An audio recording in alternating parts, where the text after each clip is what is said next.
എല്ലാവർക്കും ആത്മനമസ്കാരം. ഇന്നത്തെ നമ്മുടെ സത്സംഗം ആരംഭിക്കുകയാണ്. എല്ലാ ദിവസത്തെയും പോലെ ഈ ഒരു കർമ്മത്തെ ആ സർവേശ്വരൻ്റെ പാദങ്ങളിൽ അർപ്പിച്ചുകൊണ്ട് നമുക്ക് ആരംഭിക്കാം. ഭാഗവതം പറയാനും കേൾക്കാനുമുള്ള അനുഗ്രഹവും അനുവാദവും നൽകണേ ഈശ്വര. ഓം നമഃ ശിവായ. ഓം ഗും ഗുരുഭ്യോ നമഃ. ഓം നമോ നാരായണായ.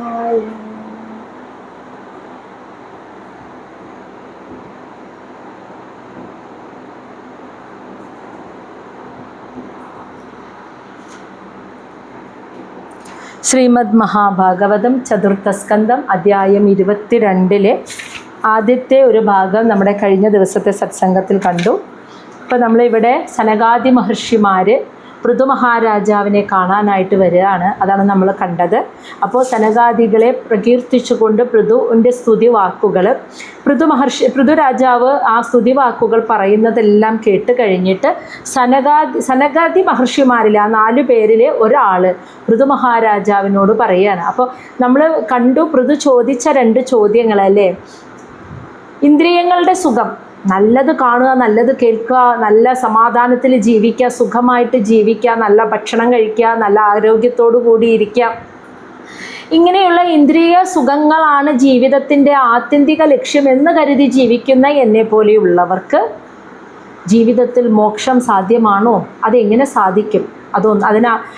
അതിനുള്ള മാർഗം പറഞ്ഞു തരുമോ? അതാണ് ഒരു ചോദ്യം. രണ്ടാമത്തെ ചോദ്യം, എങ്ങനെയാണ് ശാശ്വതമായൊരു ശാന്തിയും സമാധാനവും മനസ്സിന് നേടാൻ ഉണ്ടാവുക? ഇങ്ങനെയുള്ള 2 ചോദ്യങ്ങളാണ് ചോദിച്ചത്. അപ്പോൾ അതിനുള്ള മറുപടി അവർ കൊടുക്കുന്നതാണ് നമ്മൾ ഇനി കാണാൻ പോകുന്നത്. ശ്ലോകം 17 മൈത്രേയ ഉവാച. അപ്പം മൈത്രേയ മഹർഷി ആണ് അത് പറഞ്ഞു തുടങ്ങുന്നത്. പൃഥോഹോ തത് സൂക്തം ആകർണ്യ സാരം സുഷ്ടു മിതം മധു സ്മയമാന ഇവ പ്രീത്യ കുമാരഃ പ്രത്യുവാച. പൃഥോഹോ പൃഥുവിൻ്റെ തത് സൂക്തം ആ വാക്കുകളെ ആകർണ്യ കേട്ടിട്ട് സാരം എന്ന് വെച്ചാൽ ആ വാക്കുകളുടെ പ്രത്യേകതയാണ് വളരെ അർത്ഥവത്തായത്. സുഷ്ടം എന്ന് വെച്ചാൽ അത്രയ്ക്കും ഉചിതമായത്. സുഷ്ടു എന്ന് വെച്ചാൽ ഉചിതമായത്. മിതം വെച്ചാൽ മിതമായത്. മധു എന്ന് വെച്ചാൽ ശ്രവ്യ മധുരമായത്. നല്ല കേൾക്കാൻ അമൃതതുല്യമായ മിതമായ ഉചിതമായ അർത്ഥവത്തായ പൃഥുവിൻ്റെ വാക്കുകൾ കേട്ടിട്ട് സ്മയമാന ഇവ പുഞ്ചിരിക്കുന്നത് പോലെ തോന്നും. അതുപോലെ പ്രീത്യ വളരെ സംതൃപ്തിയോടെ കുമാരഃ ആ 4 കുമാരന്മാരിൽ ഒരാളായ സനത് കുമാരൻ പ്രത്യുവാച പൃഥുവിനോട് മറുപടി പറഞ്ഞു. സനത് കുമാരനാണ് പൃഥുവിനുള്ള മറുപടി കൊടുത്തത്. അതെന്താണെന്ന് കാണാം. ശ്ലോകം 18 സനത് കുമാര ഉവാച. സാധു പൃഷ്ടം മഹാരാജ സർവഭൂതഹിതാത്മന ഭവതാ വിദുഷാ ച അഭി സാധൂനാ മതിഹി ഈദൃശി. ഇപ്പോൾ പറഞ്ഞത് എന്താണെന്ന് വെച്ചാൽ ഭവത മഹാരാജ, അല്ലയോ പൃഥു മഹാരാജാവേ, ഭവത അങ്ങ് വിദുഷാ ച അഭി. വിദുഷ എന്ന് വെച്ചാൽ അറിവുള്ളവനാണ്, ജ്ഞാനിയാണ്. അഭി ച അഭി എന്ന് വെച്ചാൽ എങ്കിൽ പോലും, അങ്ങേക്കെല്ലാം അറിയാം, ജ്ഞാനം നേടിയിട്ടുള്ള ആളാണ് എങ്കിൽ പോലും, സർവഭൂതഹിതാത്മന സർവജീവസത്തകൾക്കും ആ അറിവ് പറഞ്ഞു കൊടുക്കുന്നതിനും എല്ലാവർക്കും നല്ലത് വരാനും എല്ലാവർക്കും ഈ ജ്ഞാനം ലഭിക്കുവാൻ വേണ്ടി സാധു പൃഷ്ടം അങ്ങ് ചോദിച്ച ശുദ്ധമായ കുറേ ചോദ്യങ്ങൾ അങ്ങ് എന്നോട് ചോദിച്ചു. അത് സാധൂനാം മതി ഈദൃശി, സജ്ജനങ്ങളായിട്ടുള്ള അങ്ങയെപ്പോലെയുള്ള സജ്ജനങ്ങൾക്ക്, സാധൂനാം ആണ് മതി ബുദ്ധി, ഈദൃശി എന്ന് വെച്ചാൽ ഇപ്രകാരമുള്ളൊരു ബുദ്ധി ഉണ്ടാവുള്ളൂ. എനിക്കെല്ലാം അറിയാം, എന്നാലും ഞാൻ അറിവില്ലാത്തവനെ പോലെ ചോദിക്കുന്നത്, ആ ചോദ്യവും ആ പറയുന്ന മറുപടിയും കേട്ടിട്ട് ഇത് ലോകത്തിലുള്ള മറ്റുള്ളവർക്കും കൂടിയും അറിവ് നേടാനുള്ളൊരു അവസരമാവട്ടെ, അങ്ങനെ അവർക്കും നല്ലത് വരട്ടെ എന്ന് കരുതിയിട്ട് എല്ലാം അറിഞ്ഞിട്ട് പോലും അത് ഉള്ളിൽ ഒതുക്കി അങ്ങ് ചോദിച്ച ചോദ്യങ്ങൾ. അങ്ങയെപ്പോലെയുള്ള സജ്ജനങ്ങൾക്ക് ഇപ്രകാരം ഒരു ബുദ്ധി തോന്നൂ, അല്ലെങ്കിൽ ചെറിയൊരു അറിവ് കിട്ടുമ്പോഴേക്കും എനിക്ക് എല്ലാം അറിഞ്ഞവനായി, ഇനി എനിക്ക് ആരോടൊന്നും ചോദിക്കാനില്ല, ഒരു സംശയവും ഇല്ല എന്ന് പറഞ്ഞിരിക്കുന്നവരുണ്ട്. അങ്ങേക്കെല്ലാം അറിയാം, എന്നിട്ടും അങ്ങ് ഞങ്ങളോട് ഈ ചോദ്യങ്ങളൊക്കെ ചോദിച്ചു. അത് എല്ലാവർക്കും നല്ലത് വരാൻ വേണ്ടി, ഇതറിയാത്ത എല്ലാവർക്കും കേൾക്കാനും ഈ ജ്ഞാനം എല്ലാവരിലേക്ക് എത്താനും എല്ലാവർക്കും നല്ലത് വരാനും വേണ്ടിയാണ് അങ്ങ് ചോദിച്ചത്. അങ്ങയെ പോലെയുള്ള സജ്ജനങ്ങൾക്ക് ഇപ്രകാരം ഒരു ബുദ്ധി ഉണ്ടാവൂ എന്ന് സനത്കുമാരൻ ആദ്യം പറഞ്ഞു. എന്നിട്ട് ശ്ലോകം 19 പറയണം. അപ്പോൾ ചോദിച്ച ചോദ്യത്തിനുള്ള മറുപടി ആയിട്ടില്ല, അതിനെക്കുറിച്ച് പറയാണ്. ശ്ലോകം 19. സംഗമഃ ഖലു സാധൂനാം ഉഭയേഷാം ച സമ്മതഃ യത് സംഭാഷണ സംപ്രശ്നഃ സർവേഷാം വിദനോദിശം. സംഗമഃ ഖലു, അവരുടെ സംഗമം എന്ന് വെച്ചാൽ അറിവ് നേടിയവരുടെയും അറിവ് നേടാത്തവരുടെയും സംഗമം. അറിവ് നേടിയവൻ എന്ന് വെച്ചാൽ ആരായിരിക്കും? അറിവിനെ അനുഭവിച്ചറിഞ്ഞവൻ ഗുരു. അറിവ് നേടാൻ ആഗ്രഹിച്ചു ചെല്ലുന്നവർ ശിഷ്യൻ. അപ്പോൾ ഗുരുവും ശിഷ്യനും സംഗമിക്കുമ്പോൾ, സാധൂനാം അതായത് ശുദ്ധരായ അവർ സംഗമിക്കുമ്പോൾ, ഉഭയേഷാം അവർക്ക് രണ്ടു പേർക്കും സമ്മതഃ അത് ഗുണകരമാണ് അല്ലേ? ഗുരു ശിഷ്യനിൽ അറിവ് പകർന്നു കൊടുക്കുന്നതിലൂടെ ശിഷ്യനും അറിവ് വരുന്നു, ഗുരുവിൻ്റെ അറിവും വർദ്ധിക്കുന്നു. അപ്പോൾ ഗുരുവും ശിഷ്യനും അറിവ് നേടാൻ ആഗ്രഹിക്കുന്നവരും അറിവുള്ളവരും ഒരുമിച്ച് ഒരു സ്ഥലത്ത് സംഗമിച്ചു കഴിഞ്ഞാൽ അത് രണ്ടു കൂട്ടർക്കും ഗുണകരമാണ്. കാരണം എന്താ? യത് സംഭാഷണ, അവരെന്തൊക്കെയാണോ സംസാരിക്കുന്നത്, സംപ്രശ്നഃ ചോദ്യങ്ങളും ഉത്തരങ്ങളും ആയിരിക്കുമല്ലോ. അറിവ് നേടാൻ ആഗ്രഹിക്കുന്നവർ ചോദ്യങ്ങൾ, അറിവ് നേടിയവർ ഉത്തരങ്ങൾ. അങ്ങനെ അവർ സംസാരിക്കുന്ന ചോദ്യങ്ങളും ഉത്തരങ്ങളും സർവേഷാം എല്ലാവർക്കും വിദനോതി ശം, വിദനോതി എന്ന് വെച്ചാൽ വർദ്ധിപ്പിക്കുന്നു, ശം എന്ന് വെച്ചാൽ ശാശ്വതമായ സന്തോഷവും സുഖവും എല്ലാവരിലും വർദ്ധിപ്പിച്ചു കൊടുക്കുന്നു. അത് കേൾക്കുന്ന, ഇവർ പറയുന്ന ചോദ്യോത്തരങ്ങൾ കേട്ടിരിക്കുന്ന എല്ലാവർക്കും, അതിലൂടെ അത് കേൾക്കുന്ന എല്ലാവരുടെയും സന്തോഷവും സുഖവും, അവരുടെ മനസ്സിനുള്ള കുറേ സംശയങ്ങളൊക്കെ മാറി അവർക്ക് മനസ്സിന് നല്ല സന്തോഷവും സുഖവും അത് വർദ്ധിപ്പിച്ചു കൊടുക്കും. അപ്പോൾ അറിവ് നേടാൻ ആഗ്രഹിക്കുന്നവരും അറിവുള്ളവരും ഒരുമിച്ച് ചേർന്നാൽ അത് ഇവർക്കും രണ്ടു കൂട്ടർക്കും നല്ലതാണ്. അതുമാത്രമല്ല അവരുടെ സംഭാഷണത്തിലൂടെ അവരുടെ ചോദ്യോത്തരങ്ങളിലൂടെ അത് കേൾക്കുന്ന എല്ലാവരുടെയും സുഖവും സന്തോഷവും അതോടെ വർദ്ധിക്കുകയും ചെയ്യും. അപ്പോൾ അതുകൊണ്ട് ഇപ്പോൾ പൃഥുമഹാരാജാവിൻ്റെ ചോദ്യവും സനകാദികളുടെ ഉത്തരവും കേൾക്കുന്ന എല്ലാവരുടെ മനസ്സിലും ഒരു ശാന്തിയും സമാധാനവും സന്തോഷവും ഉണ്ടാക്കി കൊടുക്കും. അതാണ് ആ പറയുന്നത്. ഇനി ശ്ലോകം 20. ആ ഒരു പോയിന്റിലേക്ക് സനത്കുമാരൻ മഹർഷി വരികയാണ് കേട്ടോ. അസ്തി ഏവ രാജൻ ഭവതഃ മധുദ്വിഷഃ പാദാരവിന്ദസ്യ ഗുണാനുവാദേന മതിഃ ദുരാപ വിദുനോതി നൈഷ്ഠികി കാമം കഷായം മലം അന്ധരാത്മനഃ. ഹേ രാജൻ, അല്ലയോ രാജാവേ, അസ്തി ഏവ എന്ന് വെച്ചാൽ ഉണ്ടാവും, തീർച്ചയായിട്ടും ഉണ്ട്. ഭവതഃ അങ്ങേക്ക് മധുദ്വിഷ, മധു എന്ന അസുരനെ വധിച്ച ആ ഭഗവാന്റെ പാദാരവിന്ദങ്ങളുടെ ഗുണ അനുവാദേന, ആ ഗുണകഥകളെ അതിങ്ങനെ പറയുന്നതിൽ ദുരാപ എന്ന് വെച്ചാൽ നേടാൻ വളരെയധികം പ്രയാസമേറിയ മതി, ഒരു തരം അഭിവാഞ്ച അസ്തിയേവ അങ്ങേക്കുണ്ട്. വളരെ ബുദ്ധിമുട്ടാണ് ആ ഒരു മനസ്സിൻ്റെ അവസ്ഥ നേടിയെടുക്കാൻ. ഭഗവാന്റെ പാദാരവിന്ദങ്ങളെക്കുറിച്ചുള്ള കഥകൾ ഇങ്ങനെ നിത്യവും കേട്ട് അതിലിങ്ങനെ രമിച്ചിരിക്കാനുള്ള ഒരു അഭിവാഞ്ച അത് അങ്ങേക്ക് ധാരാളമുണ്ട്. ഇതിൻ്റെ പ്രത്യേകത ദുരാപ, കുറച്ചു നേരം കേട്ടാൽ മടുത്തു പോകുന്നവരാണ് എല്ലാവരും. പിന്നെ നാളെ വരുമോ, ഭാഗവത സപ്താഹമുണ്ട്, ഇന്നും പോണ്ട് നാളെ പോണ്ട, ഭക്ഷണം കഴിക്കണ നേരമാകുമ്പോൾ പോകും. അത് കേൾക്കാൻ താല്പര്യമില്ല, മടുപ്പ് തോന്നുന്നു മനസ്സിന്. അപ്പോൾ അതാണ് ആ പറഞ്ഞത്, പ്രാപിക്കാൻ ഭയങ്കര ബുദ്ധിമുട്ടാണ്, കിട്ടാൻ ഭയങ്കര ബുദ്ധിമുട്ടുള്ള ആ ഭഗവത് കഥകളുടെ ശ്രവണം, അതിങ്ങനെ കേട്ടുകൊണ്ട് രമിച്ചിരിക്കാനുള്ളൊരു അഭിവാഞ്ച, അതിൽ ലയിച്ചിരിക്കാനുള്ളൊരു ആഗ്രഹം അത് അങ്ങേക്ക് ധാരാളമായിട്ടുണ്ട്. അതുകൊണ്ട് തന്നെ അതിങ്ങനെ കേട്ടുകൊണ്ടിരിക്കുമ്പോൾ വിദുനോതി എന്ന് വെച്ചാൽ കഴുകിക്കളയുന്നു എന്ന്, നൈഷ്ഠികി എന്ന് വെച്ചാൽ അചഞ്ചലമായത്, ഒരിക്കലും മാറാത്ത ഈ ഒരു ചഞ്ചലപ്പെടാത്ത ഈ ഒരു ആഗ്രഹം അത് കഴുകിക്കളയും. ആത്മന, ആ മനസ്സിനകത്തെ, അന്തരാത്മന എന്ന് വെച്ചാൽ മനസ്സിൻ്റെ ഉള്ളിലെ കാമം, ആഗ്രഹം, കഷായം ആഗ്രഹങ്ങൾ നേടിയെടുക്കുമ്പോഴുള്ള രസം, മലം ഇത്തരത്തിലുള്ള അഴുക്കുകളെ അത് കഴുകിക്കളയുന്നു. സദാ ഭഗവത് കഥകളിങ്ങനെ ഗുണകഥകൾ, ഭഗവത് പാദാരവിന്ദങ്ങളുടെ മാഹാത്മ്യത്തെക്കുറിച്ച് കേട്ട് ലയിച്ചിരിക്കുന്നതിലൊരു അഭിവാഞ്ചയുണ്ടാവുക. അതായത് അതിലിങ്ങനെ ആ ഒരു രതി അനുഭവിക്കുക, അതിലിങ്ങനെ രമിക്കുക, അത് അങ്ങേക്ക് ധാരാളമായിട്ടുണ്ട്.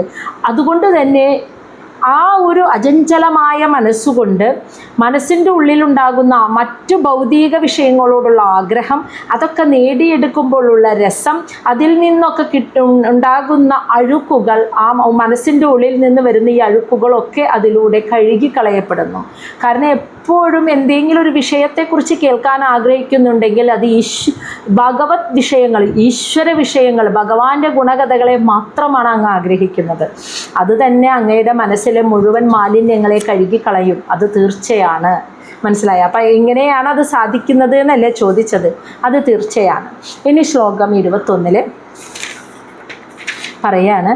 അപ്പോൾ ആ ഒരു മനസ്സുണ്ടല്ലോ, അതായത് ആ അചഞ്ചലമായ മനസ്സ്, ഭഗവത് വിഷയങ്ങളെക്കുറിച്ച് കേട്ടിങ്ങനെ മടുക്കാതെ കേട്ടിരിക്കാനുള്ള ഒരു മനസ്സ്, അത് ശാസ്ത്രേഷു യാൻ ഏവ സുനിശ്ചിതഃ നൃണാം ക്ഷേമസ്യ സദൃക് വിമൃശ്യേഷു ഹേതുഃ അസംഗ ആത്മവ്യതിരിക്ത ആത്മനി ദൃഢാ രതിഃ ബ്രഹ്മണി നിർഗുണേ ച യാ.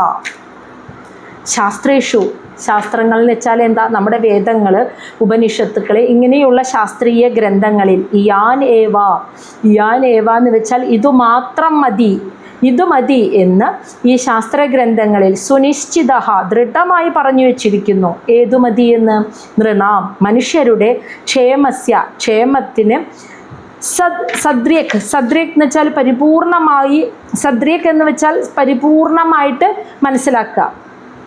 മനുഷ്യൻ്റെ ക്ഷേമത്തിന് ഹേതു, കാരണഭൂതമായിട്ടുള്ളത് സദ്രിക് വിമൃശേഷു, പരിപൂർണമായും ശാസ്ത്രഗ്രന്ഥങ്ങളെ, വേദങ്ങളെ മനസ്സിലാക്കിയാൽ യാനേവ, അതിൽ പറഞ്ഞു വച്ചിരിക്കുന്നത് ഇതു മാത്രമാണെന്ന്.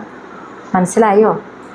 ശാസ്ത്രഗ്രന്ഥങ്ങളെ ശാസ്ത്രേഷു സദ്രിക് വിമൃശേഷു, നല്ല രീതിയിൽ പഠിച്ച് മനസ്സിലാക്കിയവന് അതിൽ കാണാൻ കഴിയുന്നത് നൃണാം ക്ഷേമസ്യ, മനുഷ്യൻ്റെ ക്ഷേമത്തിന് ഹേതുക്കു, കാരണമായിട്ട്, മനുഷ്യന് ക്ഷേമവും സമാധാനവും ലഭിക്കാൻ അതിന് കാരണമായിട്ട് പറയുന്ന ഒരേ ഒരു കാര്യം, എല്ലാ വേദഗ്രന്ഥങ്ങളിലും സസൂക്ഷ്മം പഠിച്ചു കഴിഞ്ഞാൽ മനസ്സിലാവും, യാനേവ സുനിശ്ചിത, ഇതൊന്നു മാത്രമാണ് അതിൽ പറഞ്ഞിരിക്കണേന്ന്. ഏതാണ് ആ ഒന്ന്? തൊട്ട് മുന്നേ പറഞ്ഞില്ലേ, ഈ മറ്റു ഭൗതിക വിഷയങ്ങളെക്കുറിച്ച് പറയുന്നതും കേൾക്കുന്നതും അതിലൊന്നും ഒരു ആസ്വാദനമില്ലാതെ ഈശ്വരീയമായ വിഷയങ്ങളെക്കുറിച്ച്, ഭഗവാന്റെ പാദങ്ങളെ, ഗുണകഥകളെക്കുറിച്ചും കേട്ടിരുന്ന് രമിക്കാനുള്ള ഒരു മനസ്സ്, അതും അചഞ്ചലമായ മനസ്സ്. 2 ദിവസം തോന്നി പിന്നെ മടുത്തു, അങ്ങനെയല്ല, അചഞ്ചലമായി അതിൽ രമിക്കാനുള്ള ഒരു മനസ്സ്, അത് കിട്ടാൻ ഭയങ്കര പ്രയാസമാണ്. ആ മനസ്സ്, അതൊന്നു മാത്രം മതി മനുഷ്യൻ്റെ ക്ഷേമത്തിന്, വേറെ ഒന്നും വേണ്ട എന്ന് ശാസ്ത്രങ്ങൾ ശരിക്കും പഠിച്ചു കഴിഞ്ഞാൽ അതിനകത്ത് ആ പഠിച്ചവന് അതുമാത്രമേ ഉള്ളൂ എന്ന് എഴുതി വച്ചിട്ടുണ്ട്. കാരണം എന്താ? നമ്മൾ അനുഭവിക്കുന്ന സുഖത്തിനും ദുഃഖത്തിനും കാരണക്കാരൻ ആരാ? മനസ്സല്ലേ? അപ്പോൾ ആ മനസ്സാകുന്ന മുന്തിരിവള്ളീനെ പിടിച്ച് കെട്ടിവെച്ചിരിക്കുക, ഭഗവാനാകുന്ന ആ മുല്ലവള്ളിയെ ഭഗവാനാകുന്ന മരത്തിലേക്ക് കെട്ടിവെച്ചിരിക്കുക. അത് അതിലിങ്ങനെ ചുറ്റിത്തിരിഞ്ഞ് വളരട്ടെ, പടർന്ന് പന്തലിക്കട്ടെ. അപ്പോൾ ഈശ്വരീയമായ ചിന്തകളിലൂടെ മാത്രം പോകുമ്പോൾ മനുഷ്യന് ശാശ്വതമായ ക്ഷേമം കിട്ടും. അല്ലാതെ പണമുണ്ടാക്കിയാലോ, വീടുണ്ടാക്കിയാലോ, കുടുംബം ഉണ്ടാക്കിയാലോ, വേറെ എന്ത് നേടിയാലും ഈ ശാശ്വതമായ ക്ഷേമം, ശാന്തി ഒരിക്കലും കിട്ടില്ല. അപ്പോൾ അത് വേദങ്ങൾ നന്നായി പഠിച്ചവന് ശരിക്കും അതിൻ്റെ ഉള്ളിൽ കാണാൻ കഴിയും, ഇത് മാത്രമേ ഉള്ളൂ മനുഷ്യൻ്റെ ക്ഷേമത്തിനൊരു പരിഹാരമെന്ന്. അതുകൊണ്ട് തന്നെ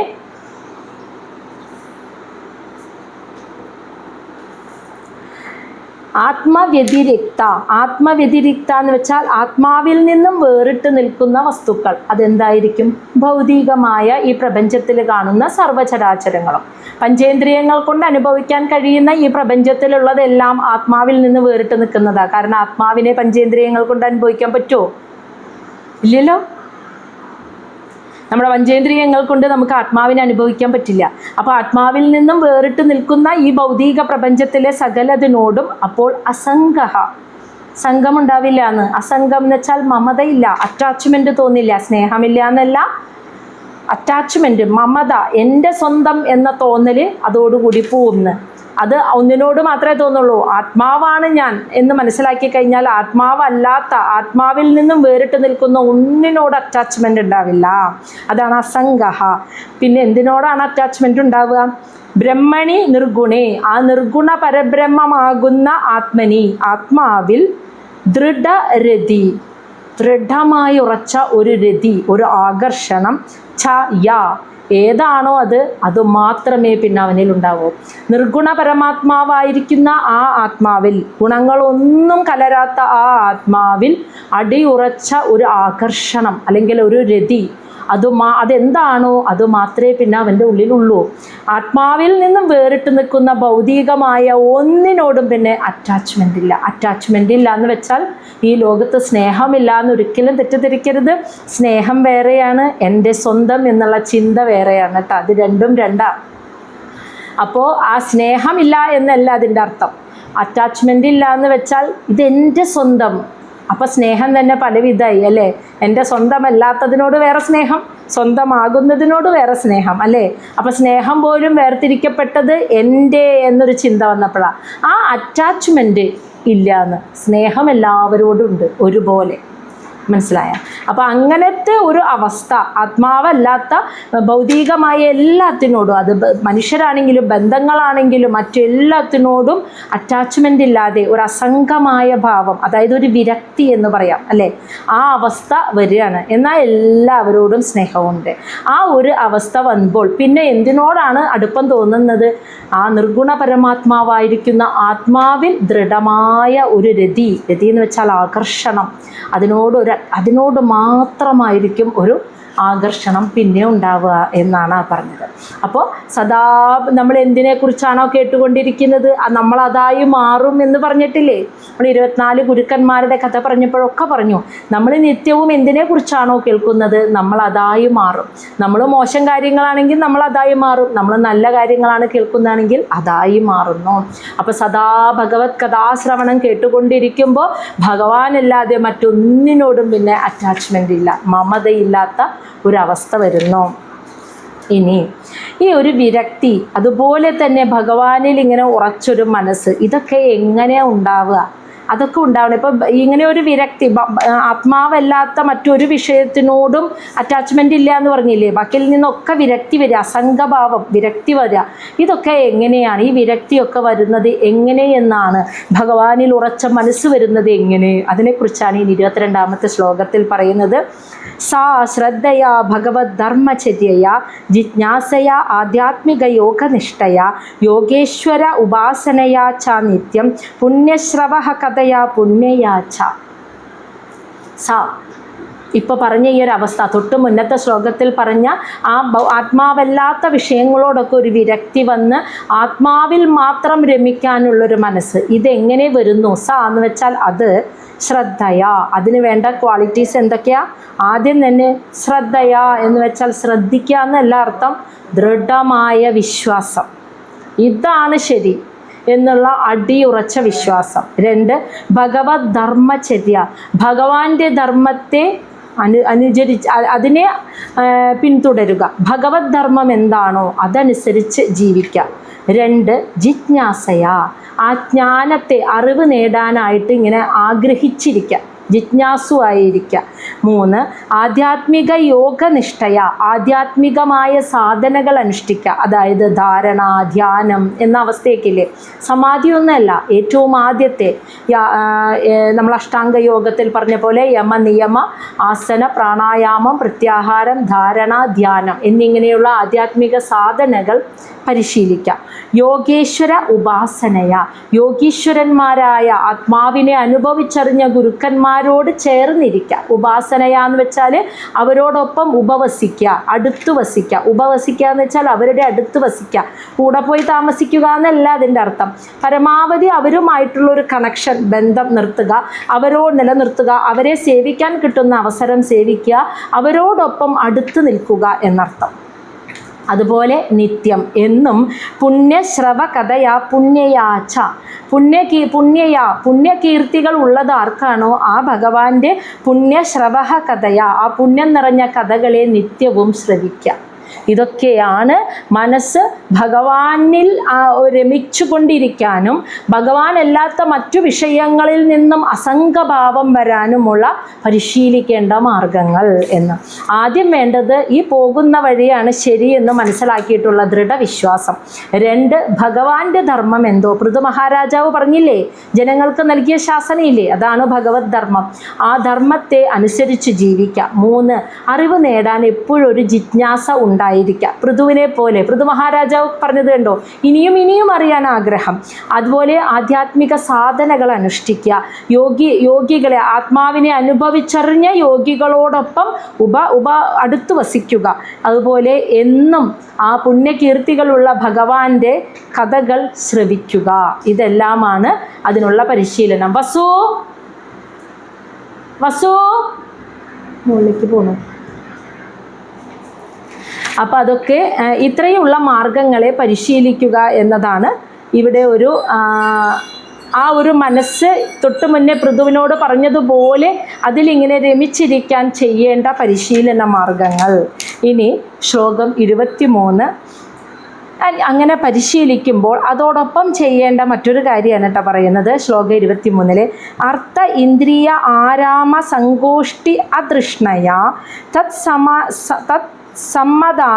തത്സമ്മദാനാം അപരിഗ്രഹേണ ച വിവിക്തരുച്യ പരിദോഷ ആത്മൻ വിനാഹരേഹേ ഗുണപീയൂഷപാനാത്. അടുത്ത കാര്യം എന്താണോ, ഈ പരിശീലനം തന്നെയാണ് പറയുന്നത്. അർത്ഥം സമ്പത്ത്, പണം സമ്പാദിക്കുന്നതിൽ കൂടുതൽ താല്പര്യമുള്ള ആളുകൾ, ഇന്ദ്രിയ ആരാമ എന്ന് വെച്ചാൽ ഇന്ദ്രിയ സുഖങ്ങൾ അനുഭവിച്ചിങ്ങനെ ജീവിക്കാൻ തൽപരരായ ആളുകൾ, അങ്ങനെയുള്ളവരോട് സങ്കോഷ്ടി, അവരോട് ചേർന്ന് നിൽക്കുന്നതിൽ അതൃഷ്ണയ, ഒരു താല്പര്യമില്ല എന്ന് വിചാരിക്കുക. അപ്പോൾ പണം സമ്പാദിച്ച് ജീവിക്കാൻ കൂടുതൽ ആഗ്രഹിക്കുന്ന, പണസമ്പാദനം ലക്ഷ്യമാക്കി ജീവിക്കുക, ഇന്ദ്രിയ സുഖങ്ങൾക്ക് കൂടുതൽ താല്പര്യം കൊടുക്കുന്ന ആളുകളുണ്ടല്ലോ, ഇത്തരക്കാരുമായിട്ട് കൂട്ടുകൂടാതിരിക്കുക. മനസ്സിലായ? അവരോട് ചേർന്നിരിക്കാൻ തൃഷ്ണയില്ല, താല്പര്യമില്ലാതിരിക്കുക. പിന്നെ സമ്മദാനം, അവർക്ക് താല്പര്യമുള്ള കാര്യങ്ങളുണ്ടല്ലോ, സമ്മദാനം, അവർക്ക് ഇഷ്ടപ്പെട്ട പണസമ്പാദനം, കാമം, ഇന്ദ്രിയ സുഖങ്ങൾ തുടങ്ങിയ കാര്യങ്ങളിൽ അപരിഗ്രഹേണ ച, അതിനെ ഒന്നും സ്വീകരിക്കാതിരിക്കുക. അവർക്ക് താല്പര്യമുള്ള വിഷയങ്ങളെ കേൾക്കാതിരിക്കുക, അവരായിട്ട് കൂട്ടുകൂടാതിരിക്കുക, അതിനെയൊന്നും ആ വഴിക്ക് പോകാതിരിക്കുക, അതിനെയൊന്നും സ്വീകരിക്കാതിരിക്കുക. ഇനി അങ്ങനെ ഇരിക്കുമ്പോൾ വിനാ ഹരേഹേ ഗുണപീയൂഷപാനാത്ത്, ഹരേ ഭഗവാൻ ശ്രീഹരിയുടെ ഗുണകഥകളാകുന്ന അമൃതപാനം ചെയ്യാൻ വിനാ, ഇനി ഒരു പക്ഷേ എന്നും അത് കേൾക്കാൻ സാധിച്ചില്ല എങ്കിൽ പോലും എന്താ, അതിൽ വിഷമിക്കേണ്ട. വിവിക്ത രുചിയ, നമുക്ക് വെറുപ്പുളവാക്കുന്ന കാര്യങ്ങളുണ്ടല്ലോ, ഈ പണസമ്പാദനവും മറ്റു വിഷയങ്ങളും, അതിലേക്കൊന്നും പോകാതെ പരിതോഷ ആത്മൻ, ആത്മാവിൽ സന്തോഷിച്ച് ജീവിച്ചാൽ മതി. എനിക്കതെന്നും കേൾക്കാൻ പറ്റണില്ല, അതുകൊണ്ട് എനിക്ക് അങ്ങനെ ആവാൻ പറ്റണില്ല എന്നൊന്നും പറയരുതെന്ന്. പണസമ്പാദനം ലക്ഷ്യമാക്കുകയും ഇന്ദ്രിയ സുഖങ്ങൾ ലക്ഷ്യമാക്കി ജീവിക്കുന്ന ആൾക്കാരുടെ കൂട്ടുകൂടാതിരിക്കുക, അവർക്ക് ഇഷ്ടപ്പെട്ട വിഷയങ്ങളെ സ്വീകരിക്കാതിരിക്കുക.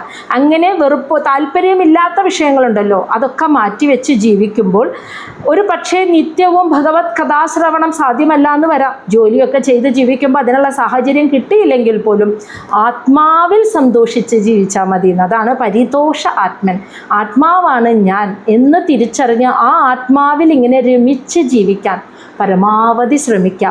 മറ്റു വിഷയങ്ങളോട് താല്പര്യമുള്ള ആളുകളുമായിട്ട് കൂട്ടുകൂടാതിരിക്കുക. അപ്പോൾ അവർ നമുക്ക് പറഞ്ഞു തരുന്നത് നിത്യവും നമ്മൾ കേൾക്കുന്ന ആ വിഷയങ്ങളാവുമ്പോൾ അറിയാതെ മനസ്സ് അതിൻ്റെ പിന്നാലെ പോകുന്നു. അപ്പോൾ അങ്ങനെയുള്ളവരുമായി കൂട്ടുകൂടാതിരിക്കുക, ആ വിഷയങ്ങളെ സ്വീകരിക്കാതിരിക്കുകയും ചെയ്യുക. എന്ന് കരുതി ചിലപ്പോൾ നമുക്ക് നിത്യവും ഈശ്വരീയ വിഷയങ്ങൾ കേൾക്കാൻ പറ്റിയെന്ന് വരില്ല. അങ്ങനെ വന്നില്ലെങ്കിലും വിഷമമില്ല, മാറ്റി നിർത്തേണ്ടവയെ മാറ്റി നിർത്തിയിട്ട് സദാ ആത്മാവിൽ രമിച്ച് സന്തോഷം അനുഭവിച്ച് ഇരിക്കുക. ഇനി ശ്ലോകം 24. അങ്ങനെ ആവുമ്പോൾ ആ ഭഗവാനെ അനുഭവിക്കാൻ സാധിക്കുമെന്നാണ് പറയുന്നത്. അങ്ങനെ മനസ്സിനെ നിയന്ത്രിക്കുമ്പോൾ ഭഗവാനെ അനുഭവിക്കാൻ സാധിക്കും. അതിനുള്ള മാർഗങ്ങളെക്കുറിച്ചാണ് പറയുന്നത് ശ്ലോകം 24. അപ്പോൾ സദാ ഭഗവത് ചിന്തയിൽ മനസ്സിൻ്റെ ആസക്തി ഭൗതിക വിഷയങ്ങളിലല്ല, മനസ്സ് സംഘം ചേർന്നിരിക്കുന്നത് ഈശ്വരീയമായ ഭഗവത് ചിന്തയിലും ഭഗവത് വിഷയങ്ങളിലുമാണ്. അതിനെങ്ങനെയാണ് അത് വരുത്തേണ്ടത് എന്നുള്ള പരിശീലന മാർഗമാണ് പറഞ്ഞത്. ഇനി അങ്ങനെ ആയി കഴിയുമ്പോൾ എങ്ങനെയാണ് ഭഗവാനെ അങ്ങനെ ഒരു മനസ്സ് മനസ്സുള്ളവന് ഭഗവാനെ അനുഭവിക്കാൻ കഴിയുക. അതിന് അഹിംസ, അതാദ്യം പരിപാലിക്കണം. അഹിംസ എന്ന് പറഞ്ഞാൽ ഒരാളെ കൊല്ലുക എന്നല്ല, ശരീരം കൊണ്ടോ മനസ്സുകൊണ്ടോ ചിന്ത കൊണ്ടോ മനസ്സുകൊണ്ടോ നാക്കുകൊണ്ടോ ഒന്നും ആരെയും വേദനിപ്പിക്കുക. ചിന്ത കൊണ്ട് പോലും, നമ്മുടെ മനസ്സുകൊണ്ട് പോലും നെഗറ്റീവായി ചിന്തിക്കാതിരിക്കുക വേറൊരാളെക്കുറിച്ച്. അതാണ് അഹിംസ.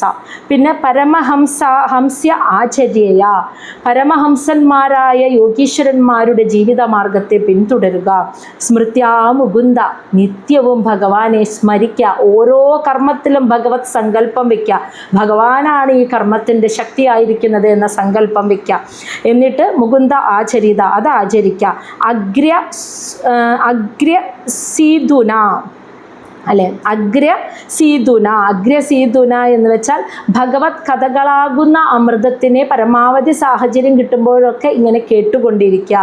മാത്രമല്ല യമങ്ങൾ, നമ്മൾ അഷ്ടാംഗ യോഗത്തിലെ യമങ്ങൾ, മനഃശുദ്ധിയെ, അതാണ് യമങ്ങൾ പാലിക്കുക.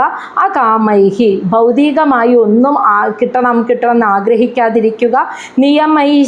നിയമൈഹി ച അഭി എന്ന് വെച്ചാൽ നിയമങ്ങളും ചിട്ടകളും എന്ന് വെച്ചാൽ നമ്മൾ അഷ്ടാംഗ യോഗത്തിൽ പഠിച്ച പോലെ യമം, മനഃശുദ്ധി, ശരീരശുദ്ധി, അങ്ങനെയുള്ള യമനിയമങ്ങൾ ചിട്ടകളൊക്കെ പാലിച്ച് ജീവിക്കുക.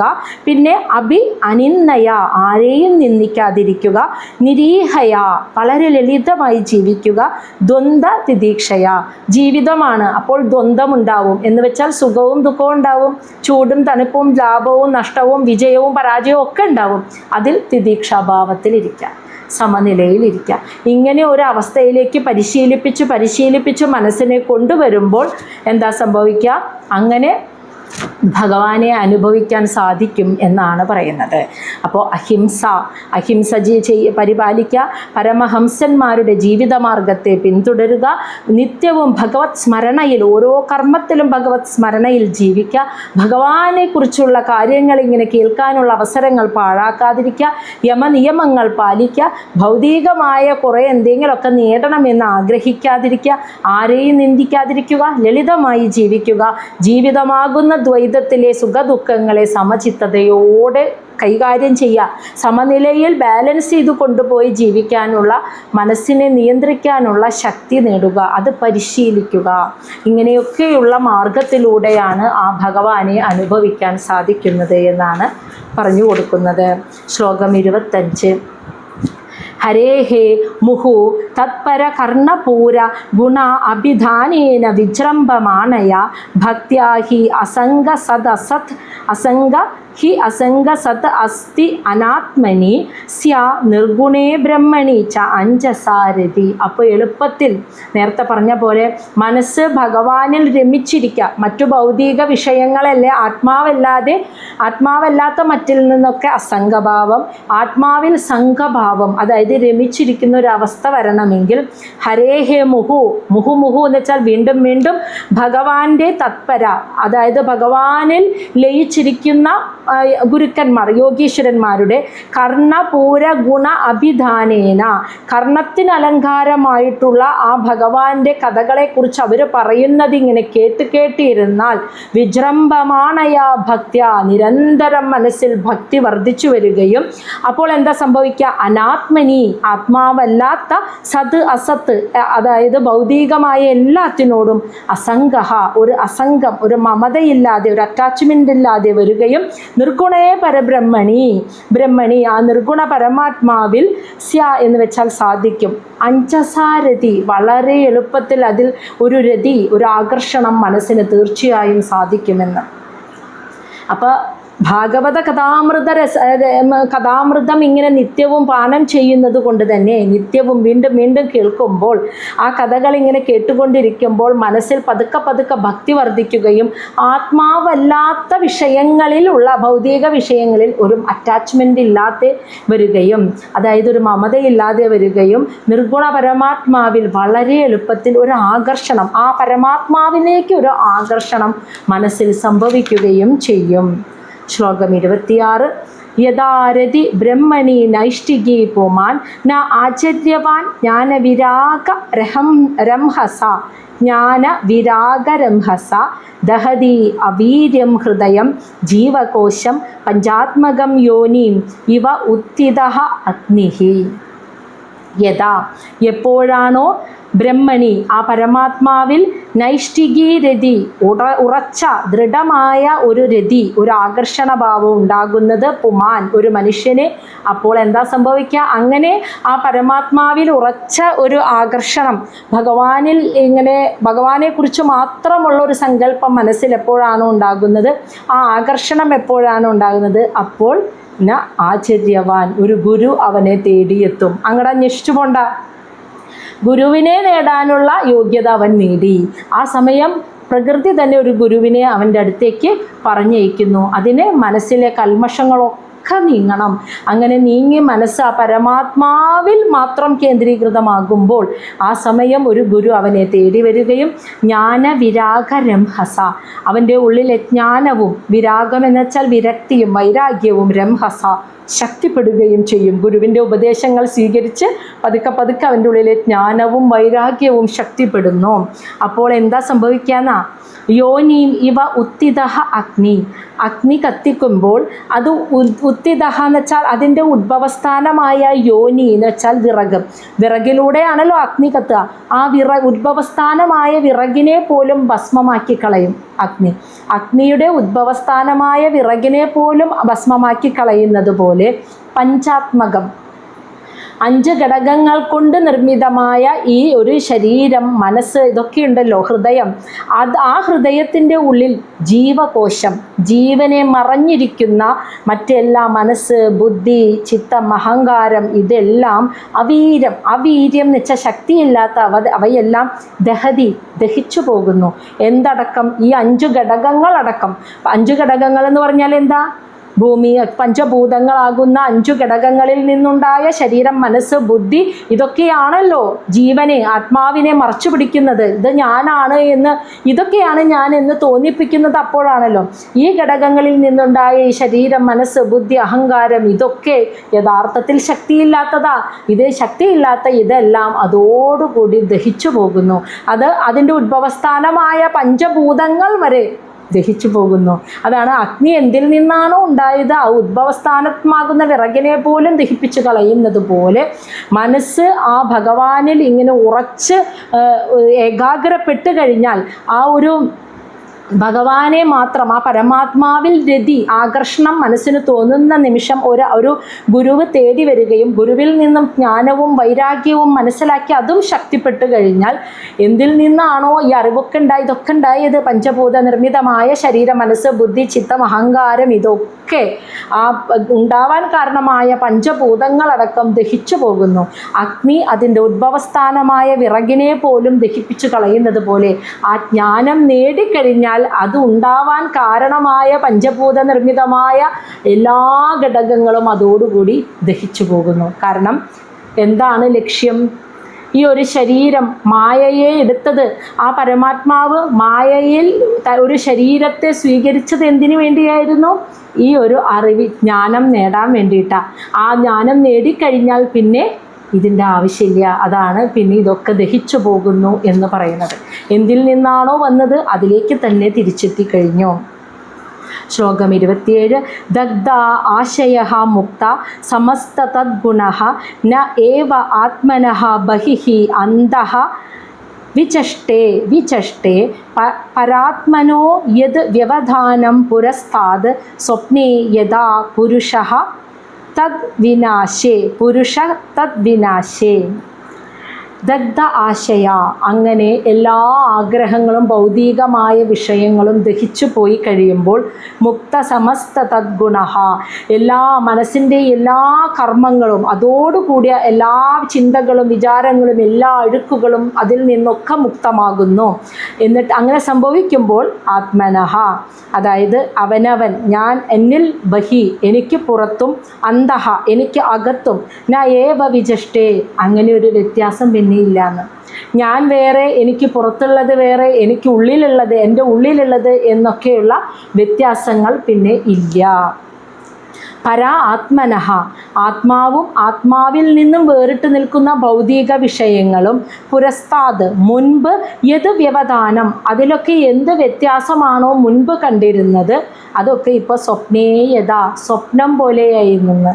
പുരുഷ തദ് വിനാശേ എന്ന് വെച്ചാൽ അതെല്ലാം നശിച്ചു പോയി. പുരുഷ എന്ന് വെച്ചാൽ അവനെ എന്നാണ്. അപ്പോൾ ഒരു ഗുരുവിൽ നിന്ന് അങ്ങനെ ജ്ഞാനം, ഗുരുവിനെ കിട്ടാനുള്ള യോഗ്യത അതിനു മുന്നേ നമ്മൾ പറഞ്ഞു അല്ലേ. ആ ഒരു പരിശീലനം, നിത്യവുമുള്ള ശ്രവണം, അതിലൂടെ അഹിംസ, ആ ഭഗവത് ധർമാചരണം, യോഗനിഷ്ഠ, ഇതൊക്കെ പാലിച്ച് ജീവിച്ച് വരുമ്പോഴാണ് നമുക്ക് ആ ഒരു ഭൗതിക വിഷയങ്ങളിൽ അറ്റാച്ച്മെൻ്റ് ഇല്ല, ഭഗവാനോട് മാത്രം അറ്റാച്ച്മെൻറ്റ് വരിക. അങ്ങനെ വരുമ്പോൾ ജ്ഞാനം, അറിവ് നേടും, മറ്റു വിഷയങ്ങളിലോടുള്ള വിരക്തി വന്നു കഴിയുമ്പോൾ യോഗ്യത നേടി ഒരു ഗുരു നമ്മെ തേടി വരുന്ന പറയുന്നത്. ആ ഗുരുവിൽ നിന്നും ജ്ഞാനവും വിരക്തിയും കൂടുതൽ മനസ്സിലാക്കുമ്പോൾ അത് കൂടുതൽ ശക്തിപ്പെടുന്നു. അങ്ങനെ വരുമ്പോൾ മറ്റെല്ലാ വിഷയങ്ങളിൽ നിന്നും അവൻ പൂർണ്ണമായി വേറിടുന്നു. അപ്പോൾ അവൻ്റെ ഉള്ളിലെ ഞാൻ എന്ന മനസ്സിൻ്റെ ചിന്ത, മനസ്സ്, ചിത്തമഹായ എല്ലാം ദഹിച്ചു പോകുന്നു. ഭൗതിക വിഷയങ്ങളൊക്കെ ദഹിച്ചു പോകുന്നതോടുകൂടി മനസ്സിൻ്റെ സകല കർമ്മങ്ങളും അവസാനിച്ച് ഞാൻ, എനിക്കകത്ത് പുറത്ത് എന്നൊക്കെയുള്ള വ്യത്യാസങ്ങളൊക്കെ മാറി ആത്മാവിനെയും ആത്മാവല്ലാതെ ആത്മാവിൽ നിന്ന് വേറിട്ട് നിൽക്കുന്ന ഈ ഭൗതിക പ്രപഞ്ചത്തെയും ഇത്രയും കാലം രണ്ടായിട്ടാണ് കണ്ടിരുന്നത്.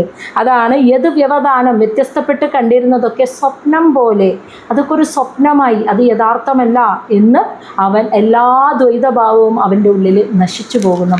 സ്വപ്നത്തിൻ്റെ പ്രത്യേകത എന്താ? കാണുമ്പോൾ യഥാർത്ഥമായി തോന്നും, ഉണർന്നു കഴിഞ്ഞാലാണ് അത് യഥാർത്ഥമല്ല എന്ന് മനസ്സിലാകുന്നത്. അതുപോലെ ഈ ലോകവും യഥാർത്ഥമല്ല എന്ന് അവൻ തിരിച്ചറിയുന്നു.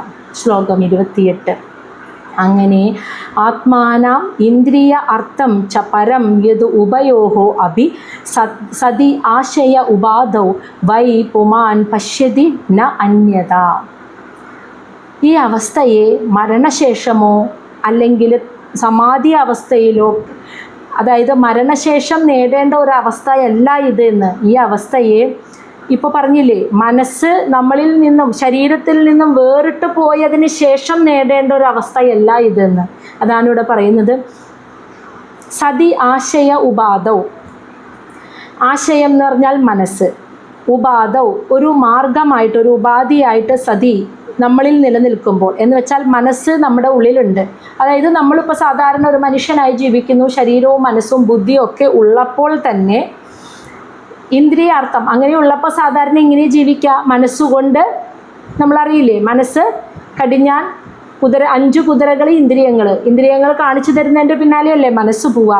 ഇന്ദ്രിയ വിഷയങ്ങളിലേക്ക് മനസ്സ് പോകാതെ മനസ്സുള്ളിൽ ശരീരത്തിൽ ഇരിക്കുമ്പോൾ തന്നെ ഇന്ദ്രിയ വിഷയങ്ങളുടെ പിന്നാലെ പോവാതെ ആത്മാനം ഇന്ദ്രിയാർത്ഥം, ആത്മാവിനും ഇന്ദ്രിയ വിഷയങ്ങൾക്കും ചപരം മുകളിലായിട്ട് യത് ഉഭയോ, ഇതിൻ്റെ രണ്ടിൻ്റെയും മുകളിലായിട്ട് എന്തുണ്ടോ ആ ഒരു അവസ്ഥയുണ്ടല്ലോ. അതായത് ആത്മാവിൽ ലയിച്ചിരിക്കുകയും അതുമല്ല ഭൗതിക വിഷയങ്ങളിലും ലയിക്കുന്നില്ല. ഇതിന് രണ്ടവസ്ഥയ്ക്കും, ആത്മാവാണ് എന്ന ധാരണയ്ക്കും ഭൗതിക വിഷയങ്ങളിൽ രമിച്ചിരിക്കുന്ന മനസ്സ്, ഈ രണ്ടവസ്ഥയ്ക്കും മുകളിലായിട്ട്, ഇതിന് രണ്ടിനും മുകളിൽ പരമമായിട്ടൊരവസ്ഥയുണ്ട്.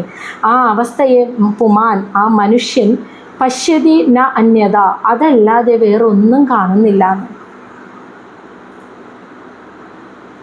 ആത്മാവിൽ രമിച്ചിരിക്കുന്ന അവസ്ഥയും. അപ്പോൾ അവൻ സ്വയം അവൻ്റെ മനസ്സിനെ ആത്മാവാണ് ഞാൻ എന്ന സങ്കല്പത്തിൽ ഉറപ്പിച്ചിങ്ങനെ നിർത്തിയിരിക്കുക, ആ അവസ്ഥയും.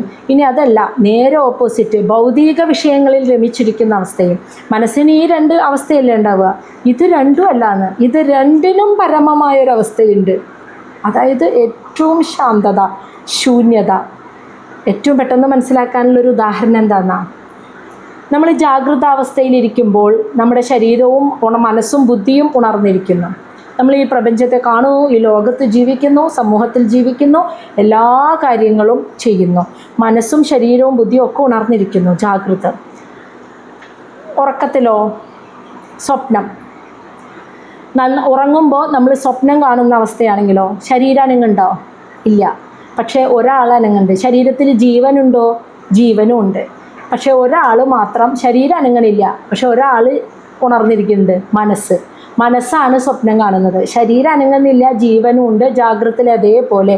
പക്ഷേ ജാഗ്രതയിൽ ശരീരം അനങ്ങുന്നുണ്ട്, സ്വപ്നത്തിൽ ശരീരം അനങ്ങുന്നില്ല, പക്ഷെ ചലിക്കുന്ന മനസ്സുണ്ട്, മനസ്സാണ് സ്വപ്നം കാണുന്നത്. ഇനി ഇത് രണ്ടും അല്ലാത്തൊരവസ്ഥയുണ്ട്, സുഷുപ്തി. ശരീരത്തിൽ ജീവനുണ്ടോ സുഷുപ്തി എന്ന് പറയുമ്പോൾ? എന്ത് തോന്നുന്നു? ശരീരത്തിൽ ജീവനുണ്ടോ? ഉണ്ട് അല്ലേ? സുഷുപ്തി എന്ന് പറഞ്ഞാൽ എന്താ? ഗാഢനിദ്ര അല്ലേ? പുലർച്ചയ്ക്കാണ് ചിലർക്കത് കിട്ടുക. ഗാഢനിദ്ര. നമുക്ക് ജീവനില്ലേ നമ്മുടെ ശരീരത്തിൽ? ഉണ്ട്. ശരീരവും മനസ്സും ബുദ്ധിയും പക്ഷെ ചലിക്കുന്നുണ്ടോ? ഇല്ല. ആ 2 തൊട്ട് 6 മണി വരെയാണ് അങ്ങനെ ഉറങ്ങിയെങ്കിൽ ആ സമയത്തിനുള്ളിൽ എന്ത് സംഭവിച്ചു എന്ന് നമുക്കറിയൂ? ഇല്ല അല്ലേ? ഇതാണ് ഇവിടെ പറയുന്ന അവസ്ഥ. ഈ അവസ്ഥയെ മരണശേഷമാണ് എല്ലാവരും മനസ്സിലാക്കുക. പക്ഷേ ശരീരത്തിൽ മനസ്സിരിക്കുമ്പോൾ തന്നെ, അതാണ് സതി ആശയ ഉപാധവും, മനസ്സും ശരീരവും ഈ 2 ഉപാധികളും ഉള്ളപ്പോൾ തന്നെ ഇന്ദ്രിയ വിഷയങ്ങളുടെ പിന്നാലെ മനസ്സ് പോവാതെ ഇന്ദ്രിയ വിഷയങ്ങൾക്കും ആത്മാവിനും ഉപരിയായിട്ട്, ഇതിൻ്റെ 2നും ഉപരിയായിട്ടൊരവസ്ഥയുണ്ട് ഒരു മനുഷ്യന്. ആ അവസ്ഥയെ അല്ലാതെ പിന്നെ ഒന്നും കാണാനോ അനുഭവിക്കാനോ പറ്റാത്തൊരു സ്ഥിതിയിലേക്ക് ശരീരത്തിൽ മനസ്സിരിക്കുമ്പോൾ തന്നെ എത്തിച്ചേരുന്നു. എന്ന് വെച്ചാൽ സമാധി, അല്ലെങ്കിൽ നമ്മളൊക്കെ ആ അവസ്ഥയെ അനുഭവിക്കുന്നുണ്ട്. ആ സുഷുപ്തിയിൽ, ആ ഗാഢനിദ്രയിൽ നമ്മളും അത് അനുഭവിക്കുന്നുണ്ട്. ആ സമയത്ത് നമ്മൾ എന്ത് ചെയ്യുന്നു എന്ന്, ഒരു 4 മണിക്കൂറാണ് അങ്ങനെ ഉറങ്ങിയെങ്കിൽ അതിൻ്റെ ഉള്ളിൽ എന്ത് സംഭവിച്ചു എന്ന്, അതിൻ്റെ ഉള്ളിൽ നമ്മൾ എങ്ങനെ കിടന്നു, നമ്മൾ എങ്ങനെ ഉറങ്ങി, എന്താണ് ഉണ്ടായത് എന്ന് നമുക്കറിയില്ല. പക്ഷെ ആ 4 മണിക്കൂറിലത്തെ ഉറക്കം ഉണർന്ന് എണീക്കുമ്പോൾ നമുക്കുണ്ടാകുന്ന ഒരവസ്ഥ എന്താ? നല്ലോണം ക്ഷീണം മാറും അല്ലേ? നല്ല ഒരു സുഖം കിട്ടും. നന്നായി ഉറങ്ങി എണീക്കുമ്പോൾ ക്ഷീണമൊക്കെ മാറിയിട്ട് നല്ലൊരു ഉണർവ് നമുക്ക് അനുഭവിക്കാൻ പറ്റും. 2 ദിവസം അങ്ങനെ ഉറങ്ങിയില്ലെങ്കിലോ ഭയങ്കര ഒരു ക്ഷീണമായിരിക്കും അല്ലേ? നല്ല ഒരു ഉറക്കം 2 മണിക്കൂർ നേരം ഒരു സുഷുപ്തിയിലുള്ള ഉറക്കം കിട്ടിയാൽ നമ്മുടെ ക്ഷീണം മാറി. അപ്പോൾ ആ അവസ്ഥയെ അറിയാതെയാണെങ്കിലും നമ്മളും അനുഭവിക്കുന്നുണ്ട്. യോഗീശ്വരന്മാർ അതിനെ സമാധിയിലിരുന്നു കൊണ്ട് അനുഭവിക്കുന്നുണ്ട്. ഈ അവസ്ഥയിലേക്ക് പതിയെ എത്തിച്ചേരാൻ സാധിക്കുന്നു. ശരീരത്തിൽ നിന്നും മനസ്സ് വേർപ്പെടാതെ, ശരീരവും മനസ്സും ഈ 2 ഉപാധിയും ഇരിക്കുമ്പോൾ, ജീവനും ഇരിക്കുമ്പോൾ തന്നെ, ജീവനും മനസ്സും ഇരിക്കുമ്പോൾ, ശരീരത്തിലിരിക്കുമ്പോൾ തന്നെ ഈ ഒരു അവസ്ഥയെ അനുഭവിക്കാൻ കഴിയും. ഇതല്ലാതെ മറ്റൊന്നും അവർക്ക് കാണാൻ കഴിയില്ല. ശ്ലോകം 29. നിമിത്തേ സതി സർവത്ര ജലാദൗ അഭി പുരുഷഃ ആത്മനഃ ച പരസ്യ അഭി വിദാം പശ്യതി ന അന്യത. ശരീരത്തിൽ മനസ്സിരിക്കുമ്പോൾ നമുക്ക് പറ്റുന്ന കുഴപ്പം എന്താണെന്നാണ് പറയുന്നത്. ജലാദൗ അഭി പുരുഷഃ, പുരുഷൻ, ഒരു മനുഷ്യനെ ജല ആദൗ അഭി, ജലം മുതലായവയിൽ നിമിത്തേ, നിമിത്തം എന്ന് വെച്ചാൽ മാർഗം, ആ മാർഗത്തിലൂടെ നമുക്ക് നമ്മുടെ എന്തിനെ കാണാൻ സാധിക്കും? കണ്ണാടിയോ ജലമോ അതിലേക്ക് നോക്കിക്കഴിഞ്ഞാൽ ഒരു മനുഷ്യന് ഈ ഉപാധിയിലൂടെ അവൻ്റെ പ്രതിബിംബത്തെ കാണാൻ സാധിക്കും. സതി അതുള്ളപ്പോൾ സർവത്ര എല്ലായിടത്തും നമുക്ക് നമ്മുടെ പ്രതിബിംബത്തെ കാണാൻ സാധിക്കും. ഒന്നുകിൽ ജലത്തിൽ നോക്കിയാൽ നമ്മുടെ പ്രതിബിംബം കാണാം, കണ്ണാടിയിൽ നോക്കിയാൽ നമുക്ക് നമ്മുടെ പ്രതിബിംബം കാണാം. അപ്പോൾ അങ്ങനെ പ്രതിബിംബം കാണുന്നത് പോലെ ആത്മനഃ ച, മനസ്സുള്ളപ്പോൾ, ശരീരത്തിൽ മനസ്സുള്ളപ്പോൾ, ആത്മനഃ ച സ്വയവും, പരസ്യ അഭി മറ്റുള്ളവരിലും, വിദാം വേർതിരിവ്, വ്യത്യാസം, പശ്യതി കാണുന്നു, ന അന്യത മറ്റൊരു കാരണവുമല്ല അതിന്. മനസ്സ്, ശരീരത്തിൽ മനസ്സുള്ളപ്പോൾ നമുക്ക് പറ്റുന്ന കുഴപ്പം, നമ്മൾ കണ്ണാടിയിലും ജലത്തിലും നോക്കുമ്പോൾ നമ്മുടെ പ്രതിബിംബത്തെ കാണുന്നത് പോലെ നമ്മളിലും, അപ്പോൾ പ്രതിബിംബത്തെ കണ്ടപ്പോൾ നമുക്ക് ഇതാണ് ഞാൻ എന്ന് മനസ്സിലായി. അപ്പോൾ അതല്ലാത്തതൊന്നും ഞാനല്ല. കണ്ണാടിയും ജലവും ഉള്ളതിൽ അതിൽ നോക്കുമ്പോൾ ഞാൻ ഇതാണെന്ന് മനസ്സിലായി. അപ്പോൾ അതല്ലാത്തതൊന്നും ഞാനല്ല. അപ്പം ഞാൻ വേറെ അവൻ വേറെ എന്ന് വേർതിരിച്ച് കാണുന്നത് മനസ്സ് ശരീരത്തിലുള്ളപ്പോഴാണ്. അത് സംഭവിക്കാതിരിക്കണം. മനസ്സ് ശരീരവും ജീവനും ഒരുമിച്ചിരിക്കുമ്പോൾ തന്നെ ഈ ദ്വൈതഭാവം അകന്ന് ഈ ഒരു 2ൻ്റെയും ഭൗതികമായ വിഷയങ്ങൾക്കും ആത്മാവിനും അപ്പുറത്തുള്ള ശൂന്യതയെ, സമാധി എന്ന് പറയുന്ന, സുഷുപ്തി എന്ന് പറയുന്ന ആ ശൂന്യാവസ്ഥയെ അനുഭവിച്ച് തിരിച്ചറിയാൻ സാധിക്കണം എന്നാണ് പറഞ്ഞത്. സാധാരണ മനുഷ്യർക്ക് ശരീരത്തിലിരിക്കുമ്പോൾ കണ്ണാടിയിലും ജലത്തിലും അവൻ്റെ പ്രതിബിംബം കാണുമ്പോൾ ഞാൻ ഇതാണ് എന്ന് അവൻ തിരിച്ചറിയുമ്പോൾ അതല്ലാത്തതൊന്നും ഞാനല്ല എന്ന വേർതിരിവ്, ഈ വേർതിരിവ് മാത്രമാണ് അവൻ കാണുന്നത്. ശ്ലോകം 30. ഇന്ദ്രിയൈഹി വിഷയാകൃഷ്ടൈഹി ആക്ഷിപ്തം ധ്യായതാം മനഃ ചേതനാം ഹരതേ ബുദ്ധേ സ്തബ്ധ തോയമിവ ഹൃദാത്. അങ്ങനെ വരുമ്പോൾ എന്താ സംഭവിക്കുക? ഇന്ദ്രിയൈഹി, ഇന്ദ്രിയങ്ങൾ വിഷയാകൃഷ്ടൈ, വിഷയങ്ങളിൽ ആകൃഷ്ടമാവുന്നു. കണ്ണിന് നല്ല ഇഷ്ടമുള്ള കാഴ്ചകളിലേക്ക് ആകൃഷ്ടമാവുന്നു. മനസ്സ് മൂക്കിനിഷ്ടമുള്ള ഗന്ധത്തിലേക്ക്, ചെവിക്കിഷ്ടമുള്ള ശബ്ദങ്ങളിലേക്ക്, ത്വക്ക് അതിനിഷ്ടമുള്ള സ്പർശങ്ങളിലേക്ക്, ഇങ്ങനെ അതെല്ലാം ആകൃഷ്ടമാവുന്നത് ആ ഉപാധിയെ ഉപയോഗിച്ച് മനസ്സ് അതിലേക്കൊക്കെ ആകൃഷ്ടമായിട്ട് മനഃ, അവൻ്റെ മനസ്സ് ധ്യായത, ചിന്തകൾ കൂടുന്നു, ഇഷ്ടമുള്ളത് ഇഷ്ടമില്ലാത്തത് എന്ന വേർതിരിവ് വന്ന് ചിന്തിച്ച് ആക്ഷിപ്തം പ്രക്ഷുബ്ധമാകുന്നു. അങ്ങനെ വരുമ്പോൾ ബുദ്ധേഹേ, അവൻ്റെ ബുദ്ധിക്ക് ചേതന, ആ വിവേചന ശക്തി, ആ ചേതനാശക്തി ഹരതേ, നഷ്ടപ്പെടുകയും ചെയ്യുന്നു. എന്നിട്ട് ഉദാഹരണം പറയാണ്. ഹൃദാത്ത്, ഹൃദാത്ത് എന്ന് വെച്ചാൽ തടാകം, നദി. സ്തംഭ എന്ന് വെച്ചാൽ പുല്ലുകൾ, നദിയുടെ തീരത്ത് നിൽക്കുന്ന പുല്ലുകൾ. തോയം ഇവ, ആ നദിയിലെ തടാകത്തിലെ ജലത്തെ ഇങ്ങനെ വലിച്ചെടുത്തിട്ട് കുടിച്ച് അത് സ്വയം പുല്ലുകൾ വളരുന്നത് പോലെ മനസ്സ് ഇന്ദ്രിയങ്ങൾ കൊണ്ട് വിഷയങ്ങളിലേക്ക് ആകൃഷ്ടമായിട്ട് അതിനെ ആസ്വദിച്ച് ആ സ്വയം ഇങ്ങനെ മനസ്സ് ഇവരുടെ വളർന്നു വരുന്നു എന്ന്. അപ്പോൾ ശരീരത്തിൽ മനസ്സിരിക്കുമ്പോൾ കണ്ണാടിയിൽ കാണുന്ന ഇതാണ് ഞാൻ, ഇതല്ലാത്തതൊക്കെ വേറെ എന്ന വേർതിരിവ് വന്നിട്ട് അങ്ങനെയുള്ള ദ്വൈതഭാവം വരുമ്പോൾ മനസ്സിൽ ഒരുപാട്, അങ്ങനെ ഇന്ദ്രിയങ്ങളിലേക്ക് ആകൃഷ്ടപ്പെടുമ്പോൾ മനസ്സിൽ ചിന്തകൾ വരുന്നു, മനസ്സ് പ്രക്ഷുബ്ധമാകുന്നു. അപ്പോൾ ബുദ്ധി നേരായി പ്രവർത്തിക്കില്ല. വിവേചന ബുദ്ധി, ആ ചേതനാശക്തി ബുദ്ധിക്ക് നഷ്ടപ്പെട്ടിട്ട് മനസ്സ് ഇന്ദ്രിയങ്ങളുടെ പിന്നാലെ പോയി അതിലേക്ക് ആകൃഷ്ടമായി അങ്ങനെ ആ ചിന്തകളിലൂടെ വളരുന്നു. തടാകത്തിൻ്റെ തീരത്ത് നിൽക്കുന്ന പുല്ലുകൾ തടാകത്തിലെ ജലം വിളിച്ചെടുത്ത് സ്വയം വളരുന്നത് പോലെ. മനസ്സിലായ?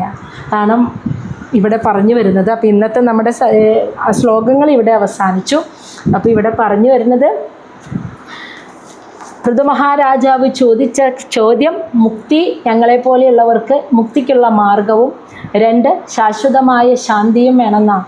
അപ്പോൾ അതിനുള്ള മാർഗമായിട്ട് സനത്കുമാര മഹർഷി പറഞ്ഞു കൊടുക്കുന്നത് ഇതിൻ്റെ ഒക്കെ കാരണഹേതു മനസ്സാണ്.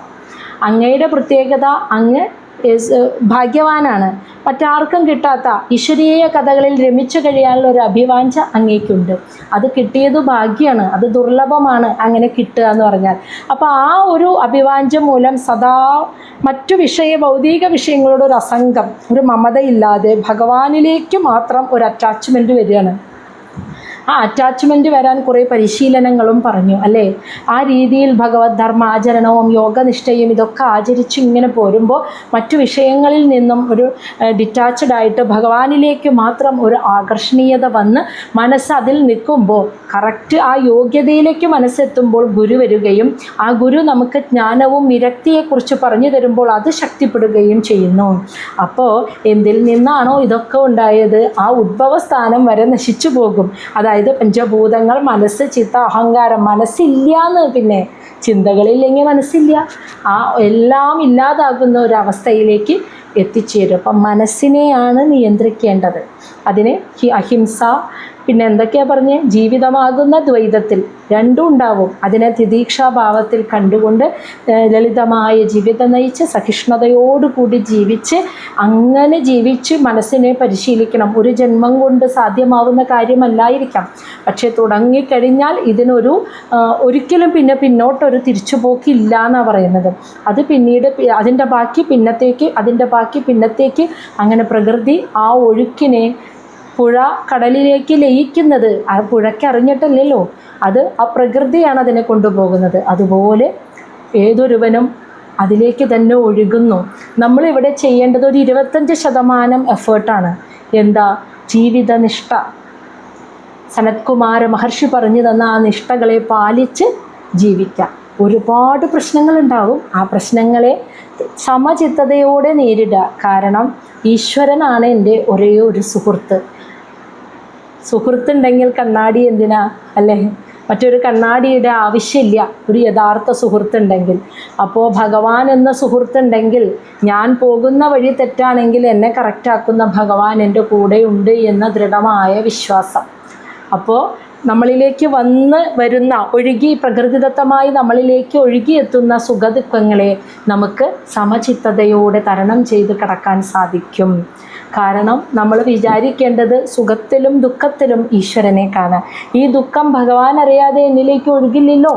അപ്പോൾ ഇതിനപ്പുറത്ത് എന്തോ ഒരു കാര്യം എനിക്കായി കരുതി വച്ചിട്ടുണ്ട് എന്ന ദൃഢവിശ്വാസം, അത് എൻ്റെ നല്ല ശ്രേഷ്ഠതയ്ക്ക് വേണ്ടിയാണ്, അതെനിക്കിപ്പോൾ മനസ്സിലാവില്ല എന്ന് വിശ്വസിച്ചുകൊണ്ട് എന്നും മനസ്സിലാക്കിക്കൊണ്ട് മനസ്സിനെ നല്ല ചിന്തകൾ കൊണ്ട് നിറച്ച് അതിനെ തരണം ചെയ്ത് കടക്കാൻ സാധിക്കണം എന്നാണ് പറയുന്നത്. മനസ്സാണ് ഇവിടെ പാകപ്പെടേണ്ടത്. മുക്തിക്കാണെങ്കിലും ശാശ്വതമായ സമാധാനം ശാന്തിക്കാണെങ്കിലും പുറമേ നിന്ന് ഇതാരും നമുക്ക് കൊടുന്നു തരില്ല. നമ്മുടെ മനസ്സിനെ നമ്മൾ തന്നെയാണ് പാകപ്പെടുത്തിയെടുക്കേണ്ടത്. അതിന് ശാസ്ത്രങ്ങളും വേദങ്ങളും ഒക്കെ നന്നായി പഠിച്ചവർക്ക് മനസ്സിലാവും. അതിലുപോലും ഇതിനൊരേ ഒരു കാര്യമേ ഉപാധിയെ പറയുന്നുള്ളൂ: ഈശ്വര സ്മരണ, ഈശ്വര ചിന്ത, ഭക്തി. അതല്ലാതെ മറ്റൊരു മാർഗമില്ല.